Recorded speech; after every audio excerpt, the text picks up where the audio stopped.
Kemper Profiler Tones and Talks. Hello, everybody. Hello, Mr. Tom Still. How are you? Hi, Tom. I'm fine. Cool. Wonderful. I hope you too. Yes, I am. And today we're looking at some more things regarding shaping tones for drive and in conjunction with the metal EQ, the thing we've started in the last episode. And you also looked at it from various perspectives, and also what it would do if you're downtuning your guitar, how the go-to things would be to do with the help of the metal equalizer to shape the tone then to your needs. That also refers to the downtuning episodes we did a couple of weeks ago.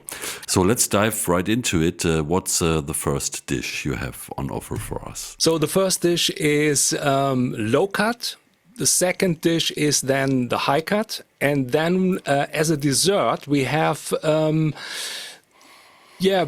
prepared a user request from Metal Moss. He asked about downtuning. He does a lot of downtuning in higher steps, so -7 and more. Mm-hmm. And he asked about the loss of treble and high frequencies and how we deal with that, and to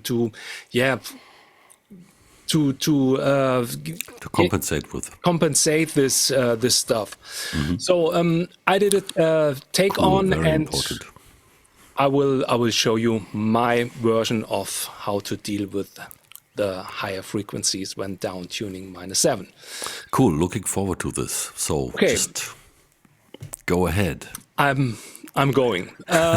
First thing is the high and low cut, and especially with the high gain sounds. So not that mid gain and boosting stuff. It's just tone shaping stuff in really fine tuning things with the metal EQ and this focus on the low and high cut. So going to the rig manager. Here we are with the rig manager. Let me switch over. There we are. Okay. So I took 3 rigs from the factory content, and they came from Lars Lütke, from this rig pack here. It's Mr. Tonehammer. Tonehammer, yes. Where are we? Metal EQ2. Here we are.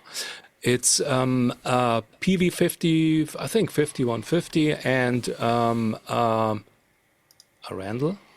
Yeah, a Randall amp and a Mesa Boogie amp. So the first one is the PV, the 5150, which has some rich amount of low frequencies.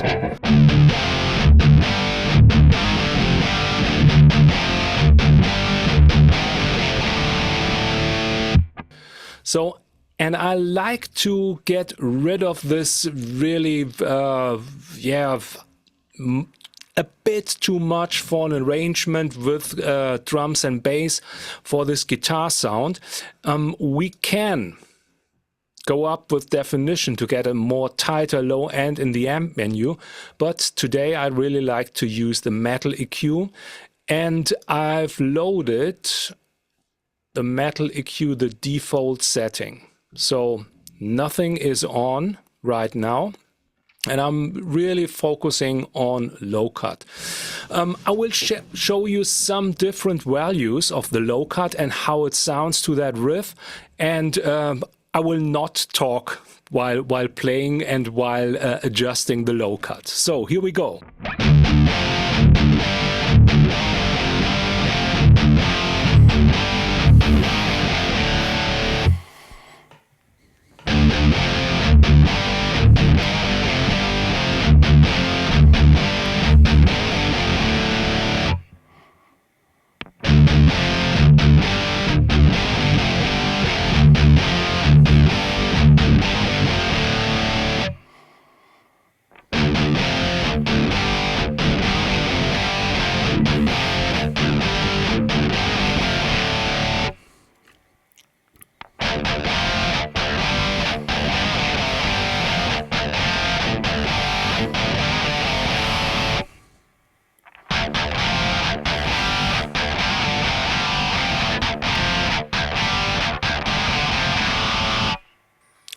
Okay, so this is something of the whole range of the low cut.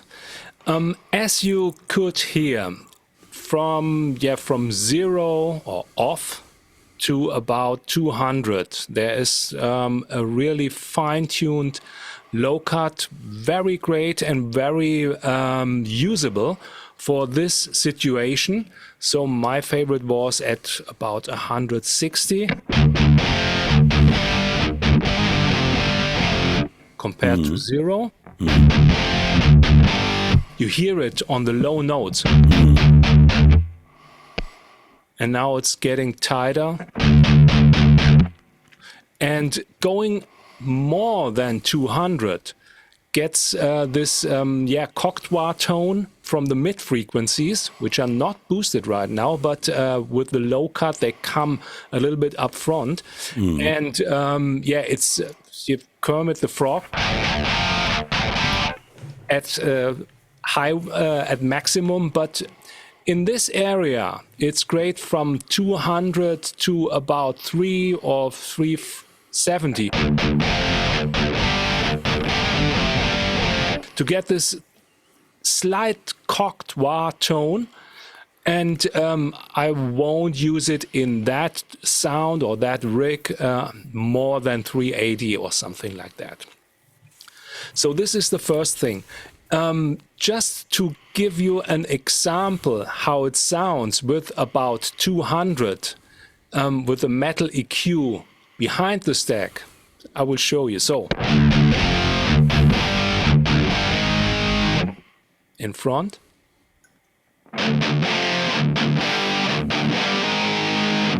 So this is way much more, and for me the metal EQ in front, as we said, or as I said last time, it sounds more organic, and you can really fine-tune this low frequency range. So this is the first thing. Next thing, going to the high cut. So I have the Randall profile, which has a more amount of high frequencies. This is this.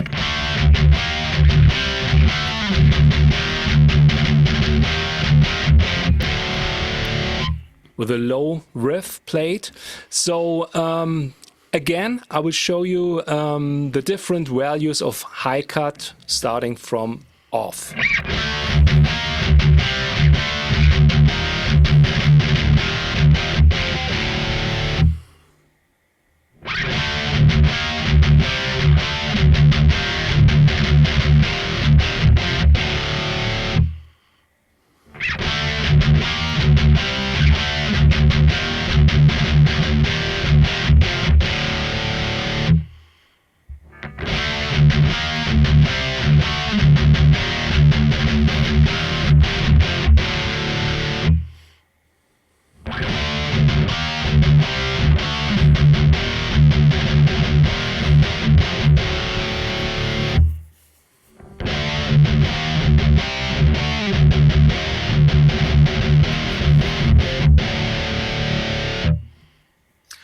Okay, again, so the last quarter, it's getting really heavy in high cut range.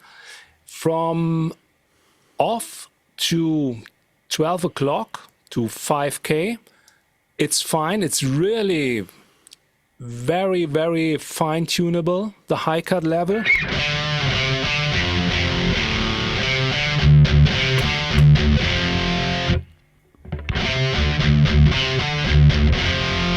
And again, if you place it behind the stack,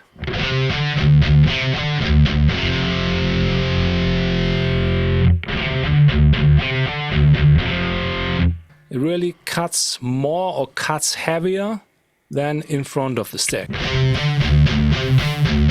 Yeah.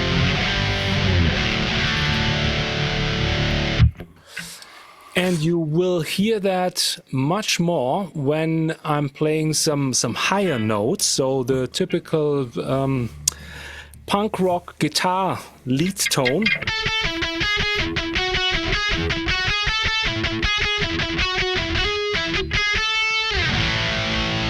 that stuff. Then again, with the high cut turned down.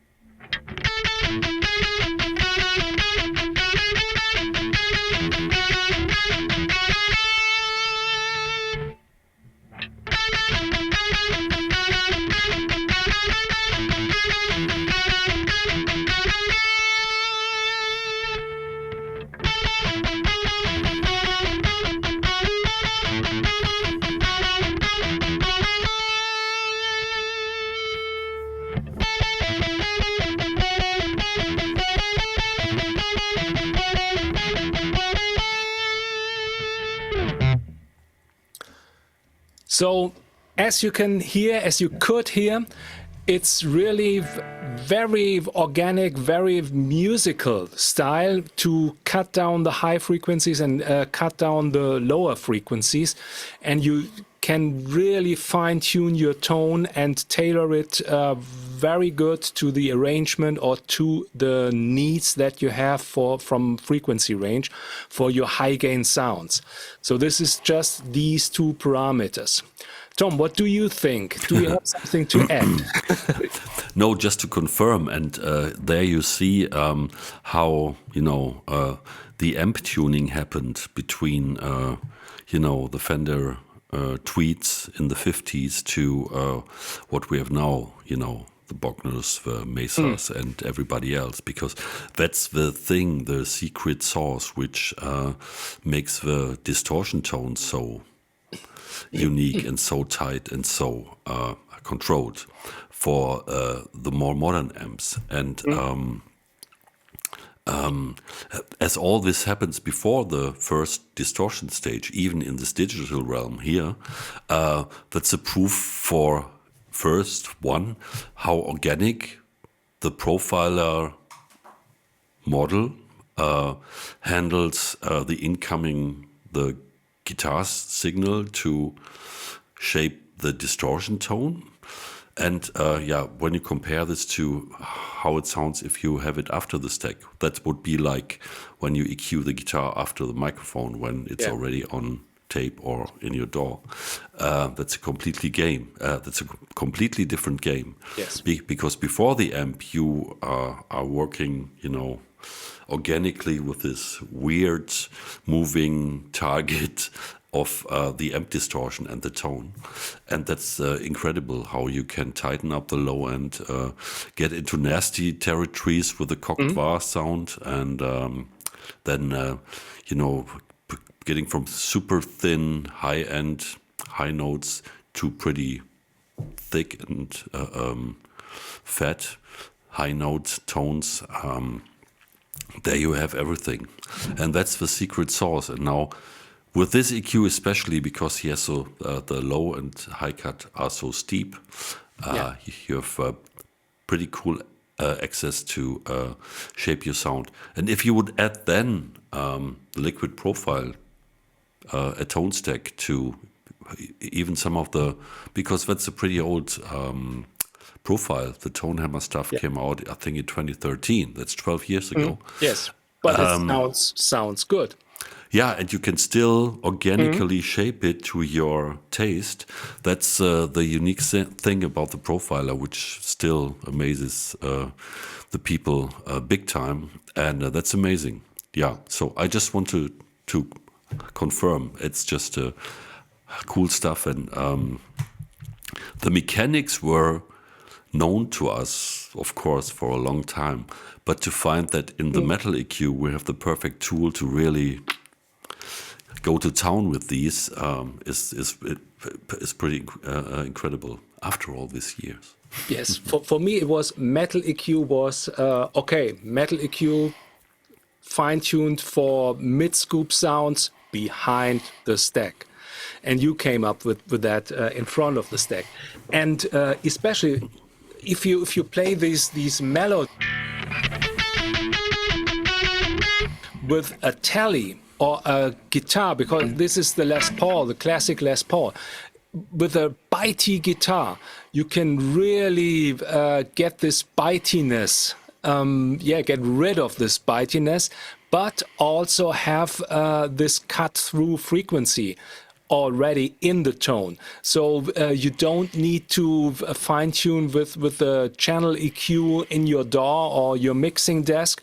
You can do it in front of the stack, and it really gives you a way much better play feel and a way much better tone for all that. So I'm really into record tones that are already shaped. So I don't need to touch the EQ in the DAW. Sometimes for some small things, for some low cut stuff, but for me it should be already sit in the mix and should sound good for the whole song, and not record something and let's fix it in the mix. So this is doesn't takes too much time and too much nerves. Yes, that's one thing. Definitely. Yeah, for sure. And also adding this, I don't know, maybe political point here as well, because everybody out there is talking about the null test and the amplifier is not exactly 100% profiled and whatever. But I mean, that's me. Please don't get me wrong. That's just me. I'm not talking for the company, not talking for a podcast, not talking for Thomas, but that's just me. Who cares? Because whenever I or everybody I know bought an amplifier, they were sort of happy with what it basically had to offer. And then you also had to go to town with pedals and to shape it to the way that it sounds that you can use it. So if it's like 98% or 100% something that you will change anyways, doesn't matter at all. And now the point is, what really counts is, can you shape it to a situation that really suits your playing and all your productions and be completely organic, and this this shapeable thing, like if you want to prepare a bread, you can knead the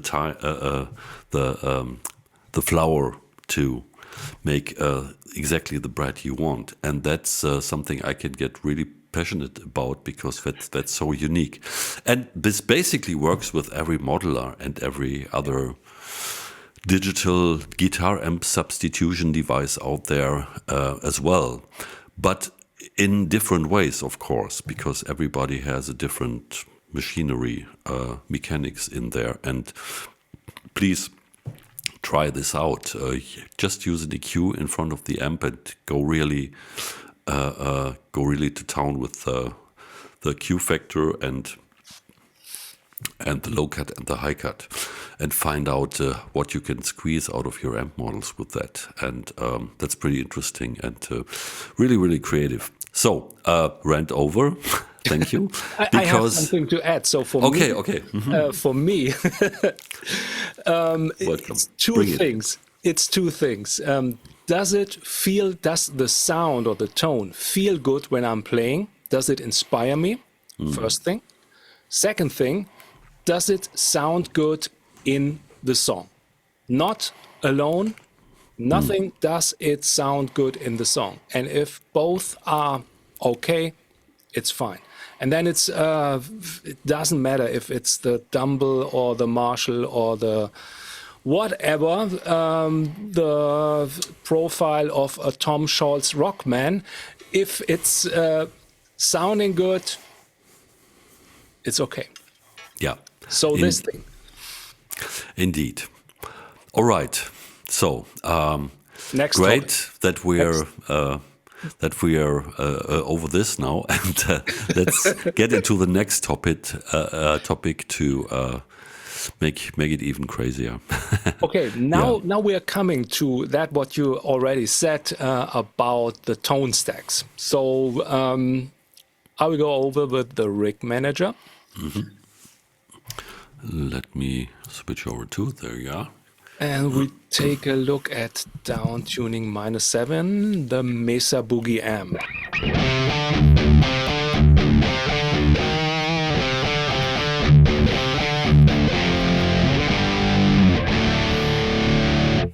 So what I have is nothing in the signal chain except the metal EQ, which is default settings, so nothing happens with the metal EQ at all. I'll show you here, load default, so this is no boost, no cut in the frequencies. Transpose, I use that transpose now because I can switch it on and off to compare, and it's at 0, so we're going down to -7. And this is how it sounds like.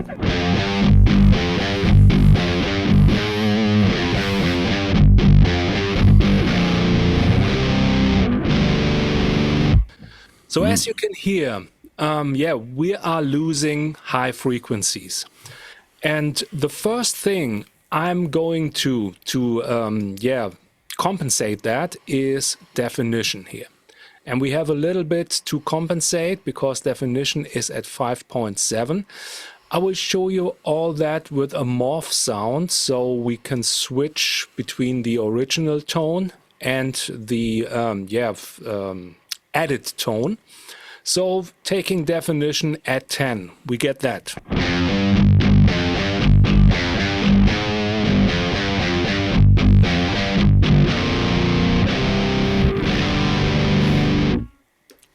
Back again.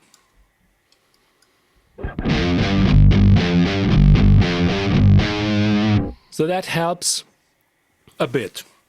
Wow. Another thing. It sounds already pretty cool, but please go on. Yeah. It can sound better.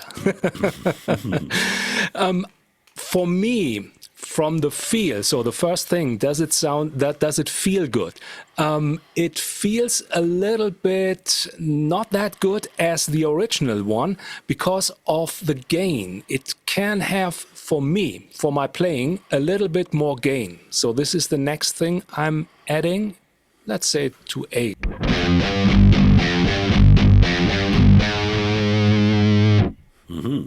Again, and then the original without transpose. With transpose and morph.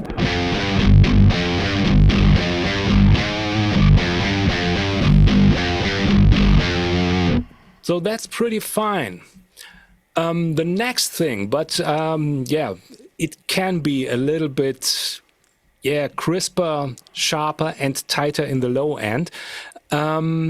I will add treble and presence, but with the tone stack of the amp. So we are here in the old classic profile, having the tone stack KEMPER generic, and I will go. We have the, you can see it here, manufacturer Mesa Boogie, and it's Red Modern. I think it's a rectifier. So we only have one tone stack, Mesa Boogie, so I will take the red rectifier and add a little bit presence and treble.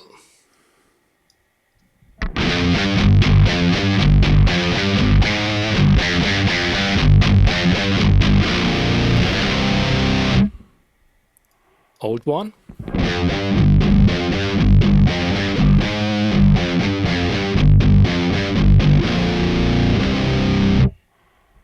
Definitely better. And the next thing is now our secret weapon, the metal EQ. And something what I do in the DAW, in the EQ DAW mixing desk EQ, is when I need some more presence or some more clarity. Let's say that I add 4K a little bit. So 4000 Hertz, 4K. Let me go. Not well. Okay. Something 4002. And then let's say 4 dB.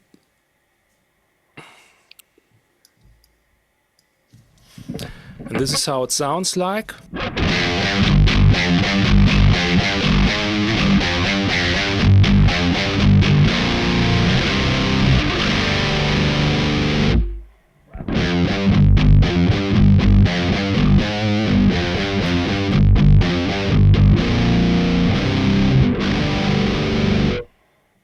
So with all that stuff, for me, it's a little bit over the top, a little bit too sharp, too crisp. But I would like to have the metal EQ in there. So the option is to go a little bit down with definition. Let's see how that sounds.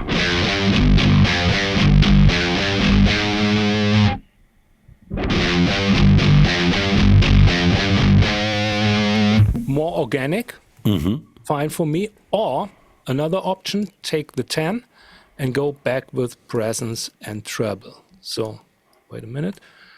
Again, now the over-the-top version.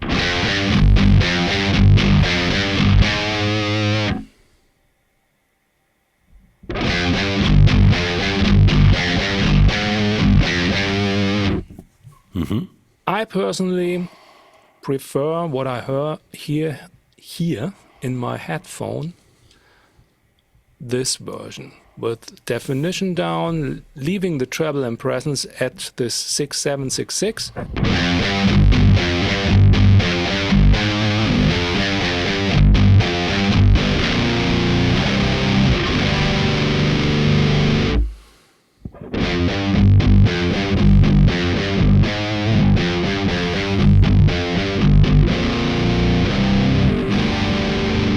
And again, the comparison with the original tone.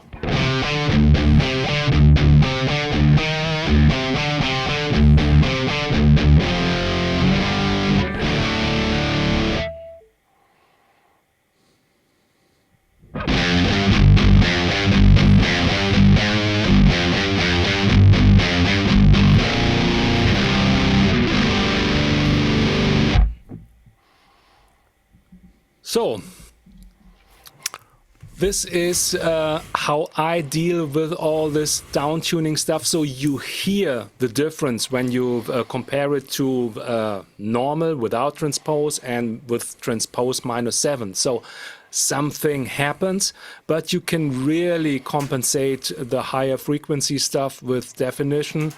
The adding a tone stack, it doesn't always have to be the right tone stack from the profiled amp. You maybe can use another one. Try it. The first thing I will do is always taking the original tone stack, and if it sounds good, fine. If it doesn't sound good, I will take a Fender Bassman, which has a nice EQ, or for higher gain settings, the Friedman EQ, the BE100. And then taking the metal EQ in front of it and just, adjusting between those parameters. So I don't go with just one. So, rule number one, take definition at the top, and then you're done, you're fine. Sometimes you have already profiles or rigs with definition at 10, especially in the high gain range. So you need to have something different. And then we come with the tone stack and with the treble and presence a little bit, and then adding the 4K at the metal EQ. Sometimes in that case, it's fine to have the metal EQ or another EQ behind the stack also to fine tune. So little steps with some effects or modules against just one hard step. So one studio EQ behind the stack and then boosting all the stuff. So just little things in front of the stack, maybe behind the stack or in the stack. So this is my version.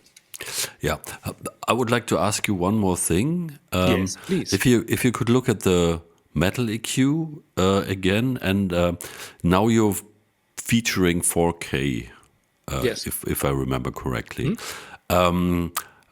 Try to feature like 1.5, okay, between 1.5 and 2K, and maybe add a notch like +6 or so.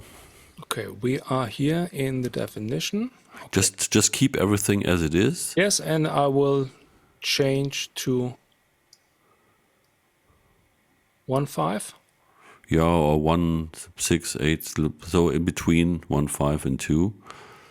And then add a little bit of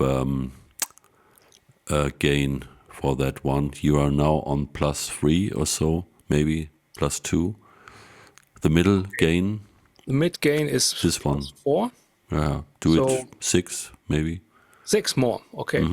So, and then start from From the basic tone, the muffled tone.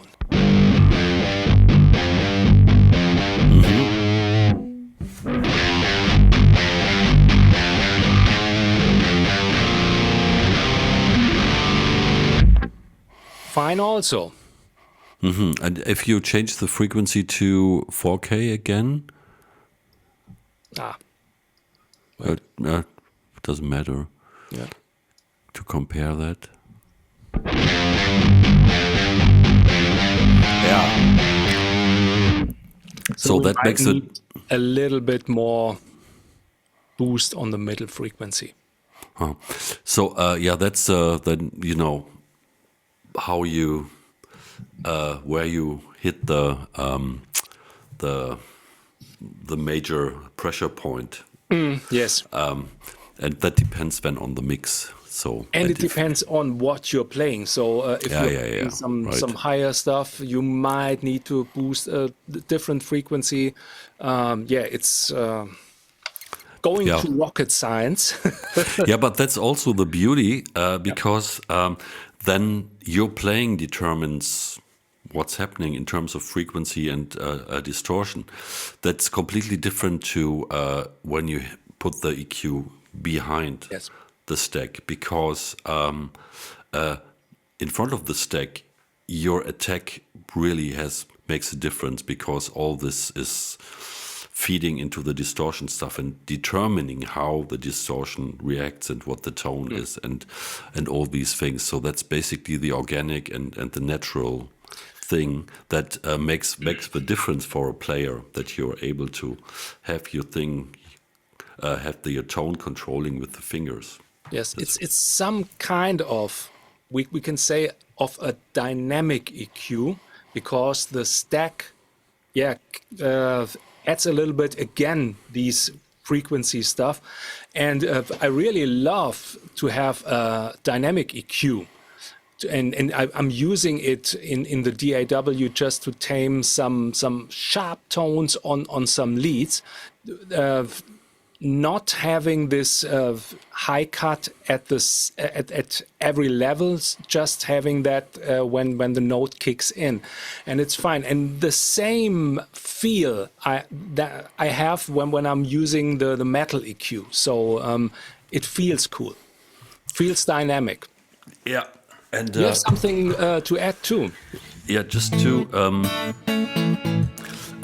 maybe lead over to something that we might discuss when in the near future or in the next episode also, because you mentioned it, and that brought me to the point that of course you can do even more with the metal EQ and the frequencies and the way you set it, also in conjunction with leveling. You can boost, or you can take it away as well, and that's something I did here with this, this clean tone, and this is let's see, that's The great Tillman. yeah, that's Tillman, yeah. And the point is, it's a P90 pickup. So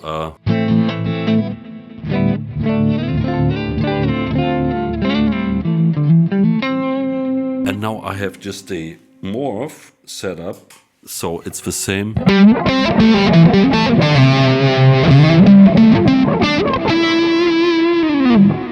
Just the same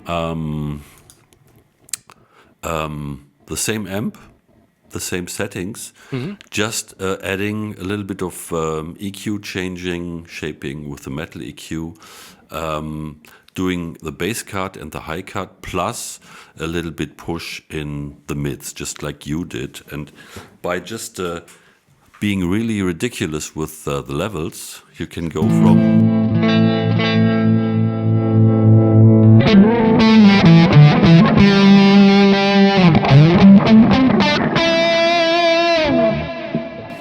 tight, and then this one. Nearly jazzy tone, and that's quite interesting. I didn't have my rig manager set up, so bear with me. I can't show you the settings, but it's next time. We can do it in the next episode, and because I just was about simplifying even more my act, because first I did this all with the expression pedal and the volume, the rig volume, but I thought, because I lose then the ability to maybe add a little bit of delay and stuff like that. So how could this be done with morphing? And it took a little bit of experimentation with all the levels, but it works really, really nice. And again, a lot of options there. So with the player and the morphing, and you have your 5 slots, you can do amazing variations of tone just with a small device, and 3, respectively 5 switching possibilities there. So, so Thomas, thanks a lot for giving all this insights, especially with the down tuning. I think that's pretty cool, and the user who raised that question is hopefully, or most probably, happy with what you have. I will put all the rigs on the rig exchange, so you will find them. Cool. Wonderful. Then, again, thank you very much. See you soon, you, Thomas, and you guys as well. And most probably,